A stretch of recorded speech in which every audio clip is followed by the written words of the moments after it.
Husband accused me of financial infidelity. Husband, 33M, and 33F, have been married for 10 years, together since college. Since starting out we have made financial security a priority and have been able to achieve that, albeit with some good luck along the way. We both have good jobs, paying close to $200K each. Student loans were paid off within a few years, both went to state schools with some scholarships so didn't have a lot of debt to begin with. We live in a house I inherited from my grandmother, no mortgage, and don't have any credit card debt. We max out our 401(k) and currently have 18 months of expenses in our emergency fund and are still adding to it. Our cars are both paid off and should be good for another 5+ years, and we don't have any credit card debt. We manage our finances in a hybrid manner, joint accounts for bills and savings, and separate accounts for our fun money. We each get a pretty generous monthly allotment. The fun money is strictly for our individual expenses, hobbies, clothes, outings with friends, etc., and not for things like date nights, vacations, or larger joint purchases like household appliances and repairs which come out of our joint account. We also agreed that if either of us gets any bonuses, or has any side hustle income, those will go into our individual fun money accounts, unless the funds are needed for a larger expense such as a major home repair. In terms of the fun money, my husband is much more of a spender than I am due to expensive hobbies, in particular golf and collecting sports memorabilia, and he's also more into designer clothes, which is fine, it's his fun money. On the other hand, my hobbies are a lot less expensive, running/working out, reading, baking.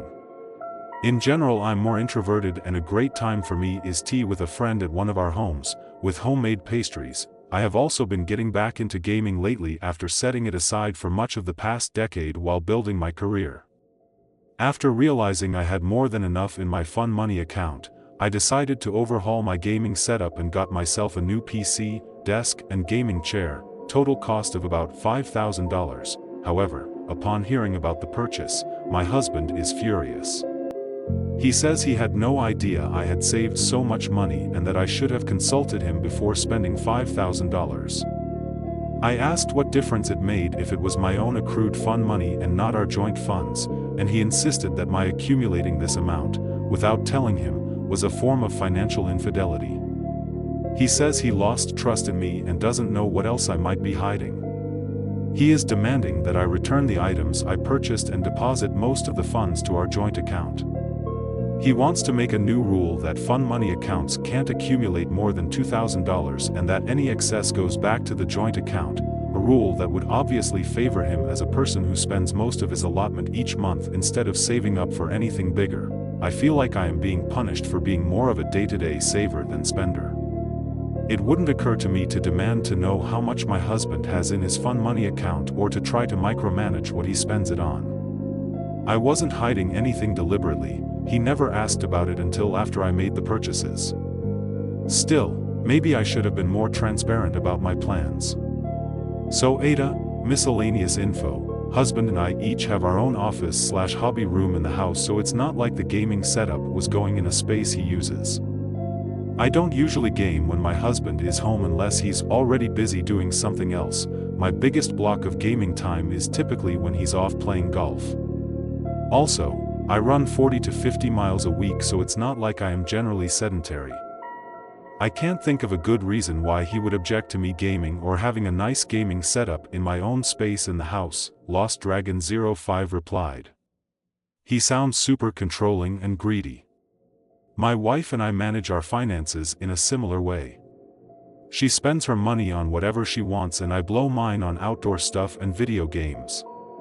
We have joint checking and savings for household expenses, kids, vacations, etc. I'd sit him down and tell him how he chooses to spend his own money is his business and how you spend yours is your business. He agreed to this arrangement and doesn't get to change the rules because he chooses to manage his money differently than you, and you aren't going to return anything because he is acting like a spoiled man-child who didn't get a new toy when you did. OP replied, I actually have a lot more than $5,000 saved. We have had this arrangement for a few years and I typically only spend about $500 of my allotted $1,500 per month. Maybe a bit more some months if I need to replace my running shoes, buy other clothes, or have any outings with friends planned like concerts, but in that range, music_with_rocks replied. So, if you were sick for a few weeks and didn't spend any fun money by the next month, it would go over his $2,000 limit and he would get $1,000 of your fun money as punishment for you not spending it all right away? The over amount is literally less than 2 months' worth. That is insane. The fact that he has never had more than $2,000 in his fun account shows he is stupid with money and spends it constantly.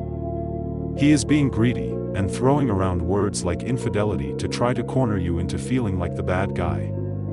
I think you really might need to run a background check to see if he's in department.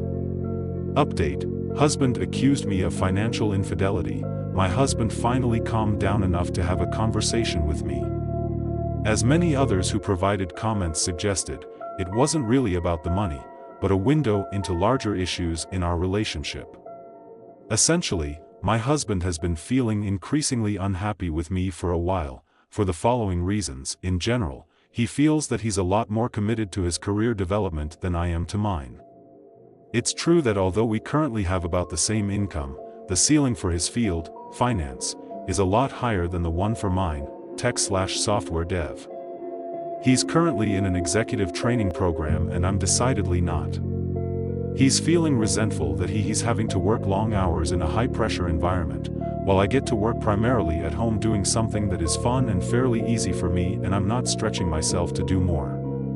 He's concerned that over time these resentments are going to build, and that I'm not going to end up pulling my weight financially if he takes huge leaps in his career and I don't. He remarked that, since getting back into gaming a few months ago, I have been putting a bit less effort into cooking. I do nearly all the cooking because I work at home and have an easier schedule. It's true that I have been fixing simpler meals, things like grilled chicken salads, or chili with cornbread, instead of elaborate meals with fussier foods and several sides. He has also noticed that I haven't been doing the elaborate table settings I used to, with flowers on the table, fancy placemats, etc. Honestly, I didn't realize he noticed or cared about this, but apparently he does. Acts of service are one of his main love languages, so overall he's feeling a little neglected because of this. He also feels I'm not putting enough effort into my appearance. Not in terms of weight/body, I'm a long-distance runner and slim, but in terms of things like clothes, hair, etc. It's true that I've never paid much attention to these things. Given that I work at home in tech, the standard for appearances is extremely low and I far exceed that. I tend to buy simple, practical clothes at places like Target and Walmart, don't wear much makeup and keep my hair in a simple ponytail. I do glam up a lot more for date nights and other dressy occasions, but most days he comes home from work to find me in a t-shirt and yoga pants with no makeup, and he wants me to make more of an effort. The bottom line is that because of all these things, he's starting to notice other women. Says he hasn't cheated, he's just noticing other people because he's regularly disappointed in me. In particular, given that he works in finance, there are a good number of very career-oriented, type A women who manage to have fantastic bodies, be effortlessly polished and glam, and have more interesting hobbies. He also says he feels horrible about all this because he knows I am a good person and that he's being judgmental, that it's not so much I've changed as that his own goals and expectations have changed in the past couple years. The financial infidelity part came into it because he feels I'm not really investing in myself and our relationship, thus cheating on our future. In a sense, he also says he loves me enough to be honest. I do believe he isn't trying to be hurtful. I really had to drag all this out of him. That he doesn't want us to drift apart further, that he doesn't want to be angry and resentful, and he knows he is asking for a lot. I know that many on this sub might say I should just tell him to take a hike and call my lawyer, but we've been married for 10 years, have invested a lot in the relationship, and I want to see if the marriage can be saved. So, a couple things. First, we did make an appointment with a marriage counselor and start next week. Also, I'm going to try to do at least some of the above. I'm not sure about making myself be more professionally ambitious when I'm already happy with my work-life balance and we're already financially very comfortable, but I can at least try doing the other things, return to spending more time on cooking and decor, and fix myself up a bit when he's on his way home from work. now that I know they are important to him. I also know that in the end, I may feel like I am just tiptoeing around and contorting myself to please him, but it won't cost me much, certainly much less than a divorce, to try for a month or two and then see how we both feel. And I know I would always regret it if I didn't try, so, maybe not the update that you were expecting or hoping for, but that's where things are. And if folks continue to be interested, I can update further once we have started marriage counseling and once I can feel out how the changes are going. Edit. I need to call it a night, but once again thank you to everyone for your responses. They were really eye-opening and helped me to see that I do deserve better than the way I am being treated, and that the expectations my husband is laying out for me are unfair and unrealistic, especially as he isn't doing anything at all to make it easier for me to meet them or to show me he appreciates my efforts and everything I do bring to the table. I am indeed conditioned to be very people-pleasing, and that is impacting what I think is reasonable here. I have a lot to think about, such as, what do I really want here? What is going to make me happy, especially if I have to keep making myself smaller, metaphorically speaking, and contorting myself to please my husband? Do I really want to be in a marriage under those conditions? I think I'm really selling myself short if I just agree to most of what he demands. Still going to go to the marriage counseling appointment, but I think I will wait to make any other changes until we can at least get some professional input. Additional edit. To clarify, my typical at-home attire/look that he has been complaining about looks something like this. https://www.target.com/p/women's seamless baby t-shirt joylab/-/873999931 Preselect equals 873902237 #LNK equals same tab. This is not me but a similar look. Fitted short-sleeved shirt, yoga pants, hair in a ponytail. Something that looks casual but neat. I am not wearing sloppy, baggy, sweatpants and oversized t-shirts. 2ND update. Husband accused me of financial infidelity, so, the more I thought about it, the more his requests, demands, really, were sitting poorly with me. I decided to try a little experiment over the weekend to see what would happen if I tried to meet some of his demands. Not because I actually thought they were reasonable, but because I increasingly had the sense that the goalposts would just keep moving and that I was playing a losing game. So, Saturday morning, I went to the salon for a glow-up, haircut, fresh highlights, mani/pedi, then went to the farmer's market to pick up fresh flowers for our table and assorted other gourmet ingredients. Saturday is usually our date night out, but I suggested we stay in so I could make us a special dinner, steakhouse style, lobster bisque, bread basket with several types of rolls/savory muffins made from scratch, crab stuffed mushrooms, filet mignon, au gratin potatoes, white chocolate mousse topped with raspberries. I wore a lavender, his favorite color, on me, sheath dress and high heels and fully done hair and makeup. For all that I got a lukewarm thanks, it was tasty, and a kiss on the cheek. Of course I did all the serving and cleanup. Sunday we usually go out, but he suggested I make us brunch at home. So I made French press coffee, mimosas with fresh squeezed orange juice, Belgian waffles with a bananas Foster topping, eggs scrambled with parmesan and fresh herbs from our garden, roasted fingerling potatoes, and maple glazed bacon. I wore a blue sleeveless sundress, wedge sandals, again did my hair and makeup. Again I got a thanks, it's good, and no help with serving or cleanup. Afterwards I asked if this is what he had in mind when he critiqued me before. He said that it was a start, but that I was acting very entitled for wanting credit for basic adulting. He then dropped a bomb that he was being so hard on me because he had realized lately I had a lot to make up for due to my being a low-value woman. I asked what on earth he meant by that, and he said it was because I wasn't a virgin when we met. What? Keep in mind we started dating at 21, neither of us claimed to be virgins or stated that as an expectation. Except for very religious people, neither of us is. I don't think most 21-year-old college students are virgins. I was upfront with him then that I'd had 2 previous partners, my high school boyfriend, we went our separate ways when we went to different colleges in different parts of the country, and another boyfriend I'd had my first year of college. And that's it, both committed relationships and nothing casual. He then went on to say that because of my low value, I was going to need to be making it up to him for the rest of my life. That I didn't deserve monogamy or equal treatment, and that I was lucky that anyone at all wanted to marry me. And that he's connected with someone from work, so if I wanted to keep him I'd better step up. I told him it didn't sound like there was anything to keep if he no longer loved me, or even liked or respected me. Told him to leave, and he said he would gladly go to his girlfriend's place. I know so many people here insisted he was having an affair, and I just didn't want to see it, that his complaints were really all part of a campaign to distance himself from me.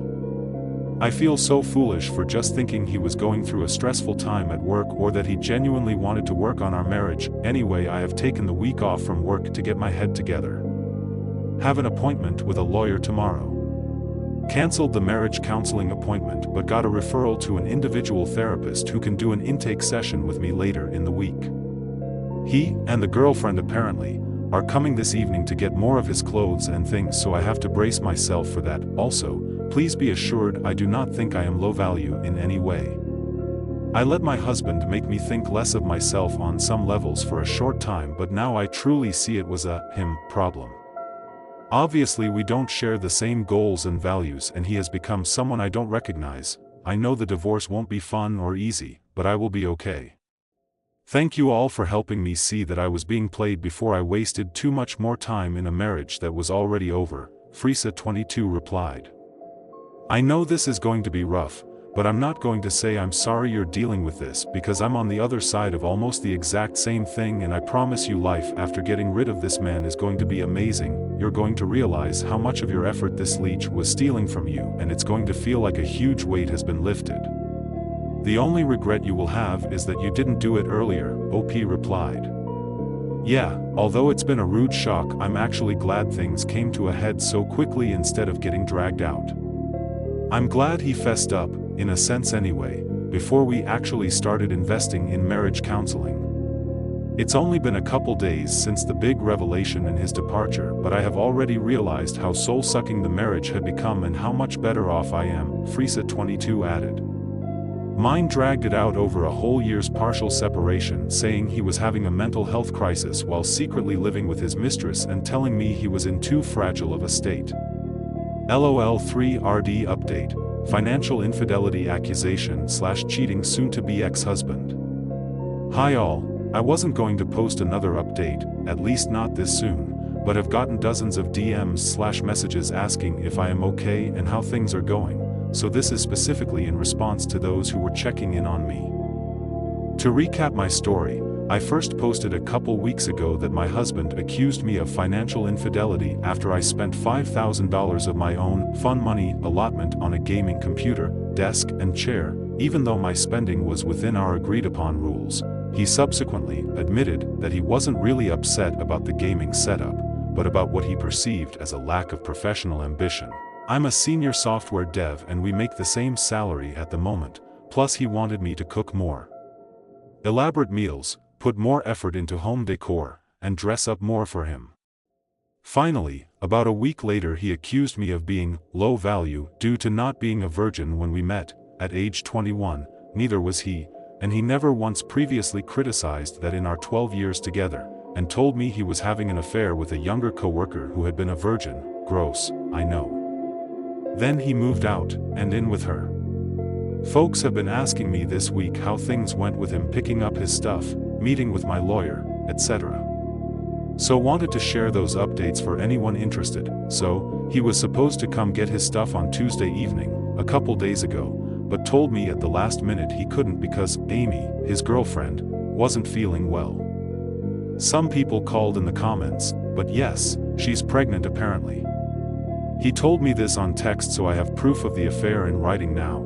It's not just his word against mine. Anyway, I didn't want him to keep jerking me around on the schedule, for whatever reason, so I told him I'd pack his stuff for him and arrange for movers.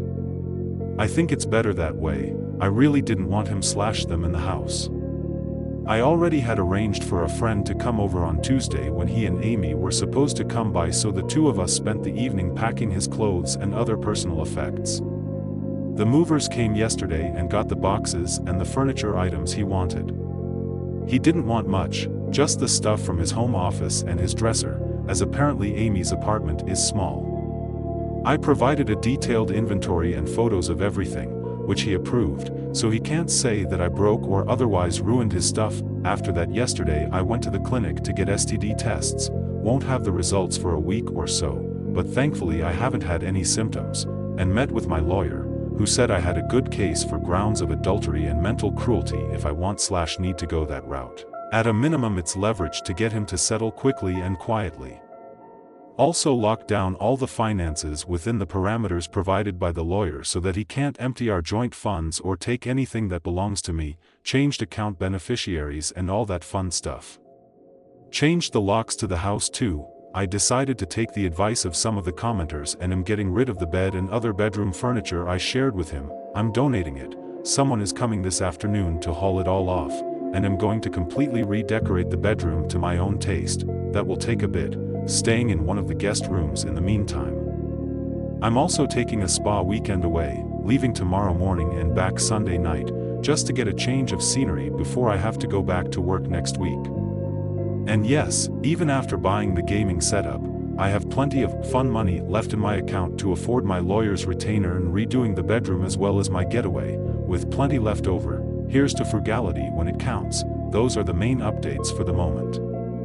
I'm doing better than expected, I think, and realizing more day by day that it really wasn't a good marriage, at least not for the last couple years when he started expecting me to do everything around the house, and all the other emotional labor of running our lives outside of work, with no help and little to no gratitude.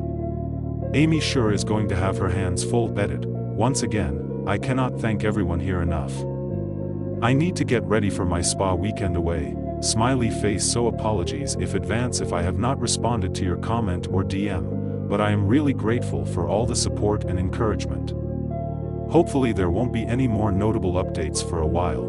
I really just want a smooth and easy divorce and to get on with my life, so please keep your fingers crossed for me. Fourth update, was accused of financial infidelity/husband was actually cheating. Not sure if folks remember, but I had a series of posts earlier in the summer, actual links in my profile. First, about whether I was the AH for buying an expensive gaming PC, desk and chair with my own allocation of fun money, leading to an accusation of financial infidelity from my husband. Later he told me the actual issue was that he was disappointed by my job, senior software dev, but not on the executive management track, relatively casual appearance, not dressing up in dresses, makeup and heels for dinners at home, and my failure to cook extremely elaborate multi-course meals on a nightly basis. After a simple experiment showed that changing these things, the cooking and appearance, anyway, would not actually make him happy, he accused me of being low value because I wasn't a virgin when we met in college 12 years ago, something he had never stated was an issue before, and then admitted he was cheating with a coworker who is now pregnant. Last I updated, he had moved in with Amy, his coworker, and we were starting the divorce process. I'm updating again here because a lot of kind people have been checking in with well wishes and to see how I'm holding up. Sorry for not updating sooner, but as soon as I got back from the spa weekend I mentioned in my last update, I dove into working with my attorney on the divorce settlement, and didn't think it wise to put my business on the internet, however anonymously, with the legal issues up in the air. The good news is that we were able to come to an agreement pretty quickly and everything is now executed. Just waiting for the court date, which could take another couple months, but my lawyer says the agreement is airtight. It wasn't quite as favorable as most of you all lovely folks probably would have wanted for me, but I was highly motivated to get it done fast. I did get everything that really mattered to me. First, the house I inherited from my grandmother is 100% mine, along with all the furnishings and other effects in the house. My own retirement accounts and my fun money account are all mine as well. Otherwise, I did have to give him 75% of the other cash assets. Although he wasn't on the title for the house, he did contribute substantially to the large renovation we did, as well as to upkeep since then, and the house appreciated very substantially in the years since we moved in. It's fine as I still have plenty of money, especially as I'm quite frugal most of the time and can rebuild cash savings quickly. Our agreement also states that neither of us has a claim on each other's past, present, or future earnings. So in case something happens and he loses his job before the court date, I won't be liable for any alimony. This is actually overall a very good deal for me and gives me a lot of security. In case anyone is wondering how we got this done so quickly, our state allows divorce on mutual consent grounds, which basically allows for a quick divorce without a legal separation period if the parties come to an agreement about all the finances/assets. Given that Amy is pregnant, my soon-to-be ex, let's call him Joe, yes, like the psychopath in the show You, was also very motivated to not drag this out. Now for the real dirt of this update. Last weekend, shortly after all our papers were signed, Amy reached out to me. She asked if we could meet and talk. Perhaps I should have declined, but I will admit I was curious about the 24-year-old prodigy and until recently a virgin person who was Joe's affair partner, so I agreed to meet her for lunch. So, the first thing is, Amy is very pregnant, like third trimester. She confirmed she is due in mid-October, which means the affair has been going on a whole lot longer than Joe let on. Whatever, it's water under the bridge as the divorce is almost final. However, after some polite but chilly pleasantries, she asked me, when am I going to be moving out of the house? Because surely Joe has been patient enough with giving me time to get my life together? And her apartment is small and they are needing space for the baby. What? I told her she must be mistaken as the house is mine, inherited from my grandmother, but asked her, what else has Joe told her about me and our marriage? And, lie after lie, Joe's lies, that is, tumbled out of her mouth, along with crumbs of the real story. These gems include, well, it was true that she and Joe met at work. But it was about a year ago, when they were both interviewing for the executive training program they are now in. Amy said, though, that they first became friends before getting together romantically. Apparently, Joe told her that he was legally married but that we had been separated in spirit and living separate lives since 2020. But that he didn't want to kick me out and make me homeless during the pandemic because I didn't make much money and we live in a HCOL. Joe told Amy that we met in our early 20s when he was mentoring me in a GED prep program, that I was a high school dropout who was struggling with addiction, and essentially, that he rescued me. Helped me get clean, tutored me for my GED, and had been supporting me since through gradually working on college classes. He told Amy I was working on prepping for an IT career and was currently making $45,000 as a help desk technician and that he wanted to make sure I could at least afford a studio apartment. He also told Amy that we had separated because I had relapsed and he couldn't have a meaningful relationship with a drug addict. All this is lies. My entire history of drug use is occasionally sharing a joint in college, maybe 4 to 5 times total, never anything harder. It is true that Amy was a 24-year-old virgin prodigy. She seemed dismayed that Joe had told me that, though, at least the virgin part. Said it wasn't a moral issue, she really was just focused on school and work and didn't make time to date. And that generally guys her age seemed mostly interested in casual hookups, especially the younger finance bro types, and she wasn't interested in that, but that Joe took the time to get to know her and was actually interested in a meaningful relationship. I asked her if the pregnancy was planned. She said no, of course not, but it was a miracle because Joe had a vasectomy, so they took that as a sign that they should keep the baby. No, Joe did not have a vasectomy. As we were planning to be a child-free couple, I suggested it a couple times over the years. He firmly stated he didn't want to alter his body like that, so he left birth control as my responsibility.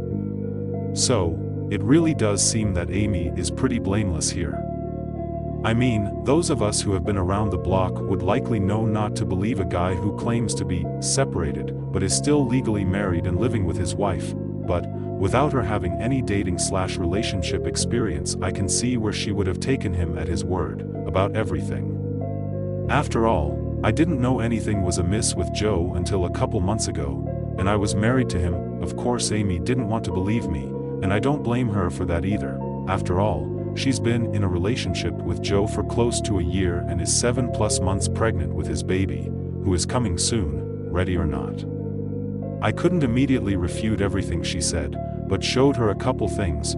First, a picture of me in my late teens with my grandmother in front of my house, and also, my LinkedIn profile which shows my current job and education. Told her to do what she wanted with the info and to please stay safe and take care of herself, and then said my goodbyes. Yes, it was all very odd and unexpected and surreal. Sorry this is so long, but figured those following my tale would be interested in this turn. I am not sure if I will update again, maybe in a year or so when I have truly processed everything with lots of therapy and am hopefully on to living my best life. As for Joe and Amy, it's up to them to find whatever their path is. I do hope she wises up and leaves him, but am sadly not confident about that. I'm sure he will be able to spin all this in his favor because that's what he does. But I also can't make it my problem anymore. Last update: financial infidelity accusation/cheating husband. Post-divorce. Hi everyone. Not sure if anyone remembers, as it's been a few months since my last update, but I originally posted earlier this year about my husband, Joe, accusing me of financial infidelity because I had spent some of my own fun money/savings, within our agreed-upon personal spending limits, on a gaming PC and home office setup. Which then devolved into him, unfairly, accusing me of slacking on my personal appearance, career, and housework, and soon it came out that he'd been having an affair with a coworker, Amy, who had become pregnant. We separated right after that. He moved out and in with her, and, apologies in advance, the next update, below, is quite long. Last time I updated, we had thankfully quickly agreed on a divorce settlement that allowed me to protect my most important assets, and I had just met with his mistress Amy at her request. At which time it was made clear that he had lied to her about numerous circumstances, such as that our home belonged to him. It did not. I inherited it from my grandmother. That I was an underemployed high school dropout drug addict. I'm not. I have a master's degree and a high-paying tech job. That we'd been separated in spirit for years. Also not true. I didn't know anything until he blurted out the news about his affair over the summer, and that he had a vasectomy. He did not. We talked about it, but he decided not to, despite us, him in particular, not wanting kids. I told her the truth and even provided as much evidence as I had on me, but she didn't seem to believe me and went on home to Joe. I know quite a few people have been reaching out for more news, but I wanted to wait until my divorce was finalized to avoid risking any complications, and also just thought it best to let things settle for a bit. The good news is, I'm now divorced. The final decree came through a few weeks ago. It actually all went very smoothly. I'm eternally grateful to live in a mutual consent divorce state that allows divorcing couples to proceed quickly if they can come to an agreement on finances and property. On the Joe/Amy front, after my last post, all was quiet for a couple weeks, until Amy, her due date quickly approaching, reached out again to ask if I'd given any more thought to her offer to pay me $17,000 to vacate the house quickly so that she and Joe could move in. Again, this is the house I inherited that I own free and clear, but Joe told her he owns it and that he was just giving me time to get my finances together before evicting me. At this point I decided to package up a lot more evidence of Joe's lies to send on to Amy. I sent her a copy of the deed and property tax records showing the house is in my name only. I sent her copies of my diplomas to prove I am not a high school dropout. I sent her some info on various professional associations I am involved in and awards I have won to show I actually do have a senior level job and am not underemployed, as well as proof of my income. I sent her copies of all my drug test results for the past 5 years. I have a drug-free workplace and have to test 2 to 3 times a year to show I am not an addict. I sent her time-stamped photos and text exchanges to show that Joe was still having a romantic relationship with me until July this year. Nothing salacious, just photos of us showing G-rated affection, exchanging loving words over text, etc. I even found a text exchange from a couple years ago when we last discussed him potentially getting a vasectomy, with his final decision not to proceed with one. A couple days later she responded, she believed me. However, In the end it didn't matter as Joe convinced her he had lied for very good reasons. The way they both tell the story, they met at work and were incredibly drawn to each other, in a way that felt inevitable. However, due to Joe being married, he felt that if Amy knew he was, to that point, happily married, she would either turn away from him and miss out on the love of a lifetime, or she would go ahead with an affair but be consumed with guilt.